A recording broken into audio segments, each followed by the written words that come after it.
जय हिंद दोस्तों, मैं उत्तम सिंह और आप जुड़े हैं मेरे YouTube चैनल बाड़मेर संदेश से। आज हमारे सामने जो शख्सियत व्यक्तित्व सामने है वह वैसे तो परिचय के मोहताज नहीं है। इनका नाम ही काफ़ी है रिश्वतखोरों और भ्रष्टाचारियों के पसीने छुड़ाने के लिए। अब तो आप जान ही गए होंगे कि बाड़मेर में ऐसा व्यक्तित्व कौन है। तो हम आज बात करेंगे RTI कार्यकर्ता और अभी हाल ही में आम आदमी पार्टी से जुड़े और बाड़मेर के जिला अध्यक्ष पद पर विराजमान भगवान सिंह जी लाबराव से, जिन्होंने अकेले अपने दम पर भ्रष्टाचार के खिलाफ, सिस्टम के खिलाफ लंबी लड़ाई लड़ी। ये बेबाक अपनी बात रखते हैं, मुखर होकर किसी भी विषय पर तथ्यों के साथ बात करते हैं। तो अब हम आपसे भ्रष्टाचार से लेकर राजनीति तक के सफर की बात करेंगे भगवान सिंह लाबराव से। तो भगवान सिंह जी, आपने भ्रष्टाचार के खिलाफ कब से और क्यों लड़ने का सोचा, क्या कारण है? धन्यवाद आपको और आपके सभी दर्शकों को मेरा बहुत बहुत धन्यवाद।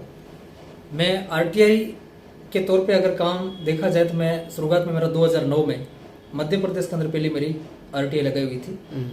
मैं जब एक पाटन गुजरात के अंदर उत्तर गुजरात हिमाचल यूनिवर्सिटी है, वहाँ जो लड़के MSW करते थे उनका कोई प्रोजेक्ट था, MP के अंदर था और जो वहाँ छत्तीसगढ़ बॉर्डर पे था और वो नक्सलवाद प्रभावित एरिया था। तो वहाँ पर मैंने पहली बार जब साथ में गया था तो शुरुआत में हमने वहाँ पर एक वन विभाग के रेस्ट हाउस को किराए पे मांगा था, उन्होंने नहीं दिया था। तब हमने वन विभाग में पहली RTI लगाई थी, उसमें से हमारी पहली शुरुआत थी। उसके बाद में हम वापस जब आए तो गुजरात में हमने RTI लगाई, कई जगह से हमने वहाँ रिकवरियाँ करवाई, कई मामलों के अंदर कहीं जेल भी गए। उसके बाद जब बाड़मेर में मैं पहली बात करूँ तो मैंने 2013 में फर्स्ट RTI लगाई थी। जब मेरे गांव के अंदर एक सरपंच में कोई काम पड़ गया था, मुझे एक लेटर पैड पे कुछ लिखाना था कि मैं स्थानीय यहाँ का निवासी हूँ, लाबराव ग्राम पंचायत सियाणी का। तो ये लिख के देते थे मेरे पास, क्योंकि डॉक्यूमेंट्स मेरे सब गुजरात के थे और आधार कार्ड में मेरा एड्रेस चेंज करवाना था, एक राशन कार्ड था, एक पंचायत का अगर लेटर पैड भी लिखवा के करवाता तो मेरा आधार कार्ड चेंज हो जाता।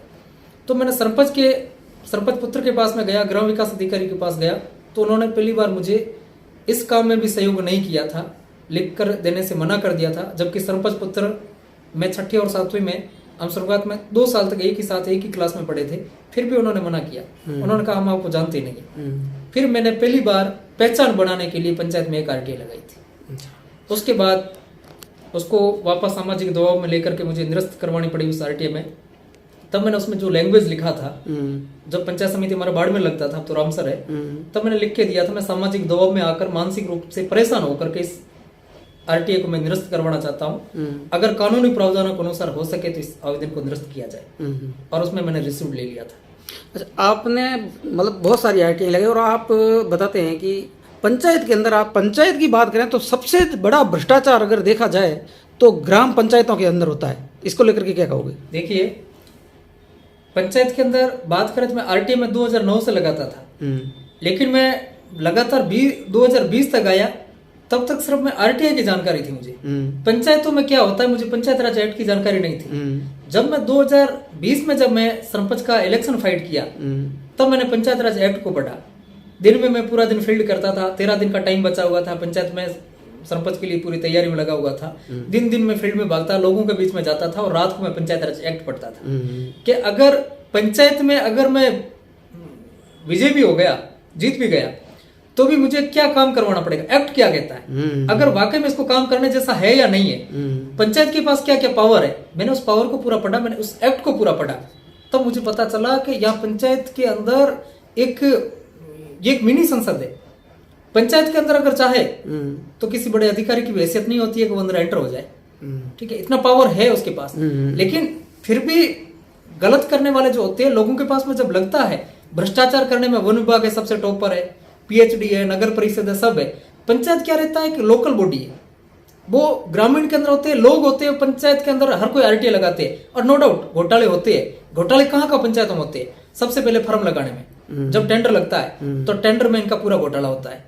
टेंडर में कभी ब्लड रिलेशन वाला वो कभी अपने फर्म नहीं लगा सकते, लेकिन ये अपने रिश्तेदारों में, या ग्राम विकास अधिकारी होगा या सरपंच होगा या उसके कोई रिश्तेदार होगा, उसकी फर्म लगाते हैं। मोस्टली ये 70% पंचायतों में होता है। 30% में कोई उनके जान पहचान वाले उनकी जाकर के लगाते हैं, जिसके पास में कोई माल मटेरियल नहीं होता है, परिचित होता है, उनके अकाउंट में पैसे जाते उठा के दे देते हैं। वो भी उसी सरपंच की या ग्राम विकास अधिकारी की होती है।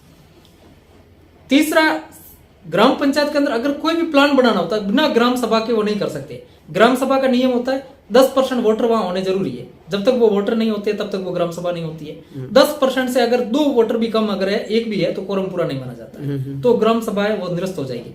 और ग्राम सभा निरस्त हो जाती है तो प्लान नहीं बनता है, और प्लान नहीं बनता है तो आगे नहीं भेजा जाता, प्रस्ताव नहीं लिए जाएंगे, प्रस्ताव नहीं होता तो आगे प्लान में नहीं भेजा जाएगा, प्लान में नहीं भेजा जाएगा तो सरकारी 1 रुपया भी बजट खर्च नहीं किया जा सकता है। ये क्या करते हैं, फर्जी पूरे हस्ताक्षर अंगूठे करवा के फर्जी तरीके से ये कागजों में ये ग्राम सभा बता देते हैं। लेकिन पूरे जिले में अगर देखा जाए तो 1-2 पंचायतों को छोड़ के किसी भी पंचायत के अंदर कभी कोरम पूरा नहीं होता, कभी ग्राम सभा नहीं होती।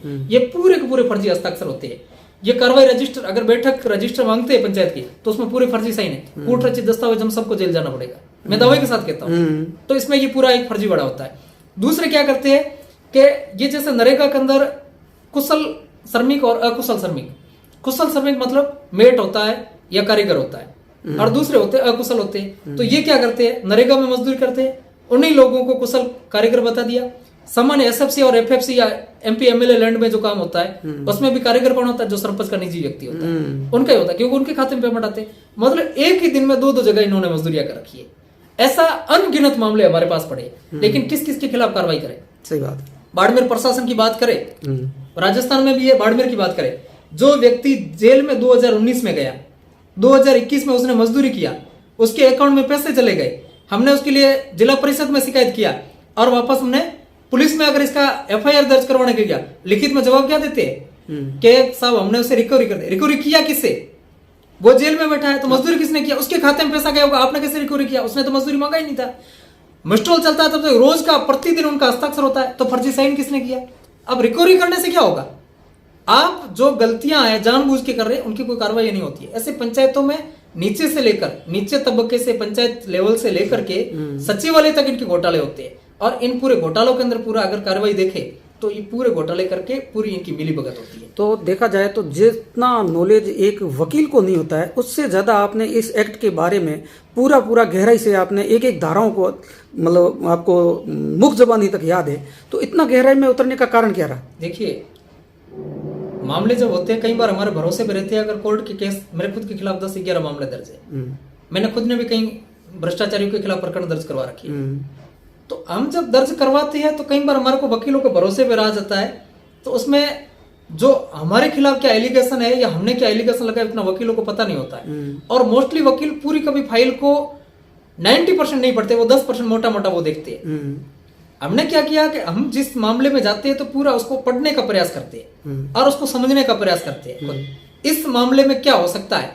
अगर कई बार मैंने पूरे संविधान को मैंने पढ़ा, पूरे आईपीसी को, सीआरपीसी को जब पढ़ा तब उसको देखा, समझने का प्रयास किया, एविडेंस एक्ट को पढ़ा, लिमिटेशन एक्ट को पढ़ा, सब चीजों को देख करके हमने पता लगाया कि इसमें सिर्फ आईपीसी पे चल रहे तो आईपीसी नहीं देखना चाहिए, साथ में सीआरपीसी का नॉलेज होना चाहिए। सिर्फ सीआरपीसी आईपीसी का नहीं होना चाहिए, लिमिटेशन एक्ट का भी होना चाहिए। कई बार हमने आरटीए का 30 दिन का प्रावधान होता है, हमने वापस अपील में गए तो अपील में प्रथम अपील वाले कहते हैं कि साहब 7.5 दिन के बाद में तारीख दिया, इस दिन को सुनवाई में आए। या हमने आयोग में गए तो आयोग वाले कहते हैं 8 महीने के बाद की तारीख देते हैं। उस टाइम से लिमिटेशन एक्ट की धारा 5 की अगर कॉपी निकाल कर उनको पेश करे, सब यहाँ एक्ट कहता है 30 दिन में सूचना देना है, आपने तो सूचना के लिए 5 महीने बाद की तारीख देता है, ये लिमिटेशन का उल्लंघन है। जब उन्होंने कहा कि 21 दिन में इनको सूचना उपलब्ध कराए, फिर भी नहीं देता, अगली तारीख देते हैं। लिमिटेशन एक्ट को देकर के उसका वापस उसी दिन फैसला करवाने का प्रयास करें, तो मैं कहता हो सकता है।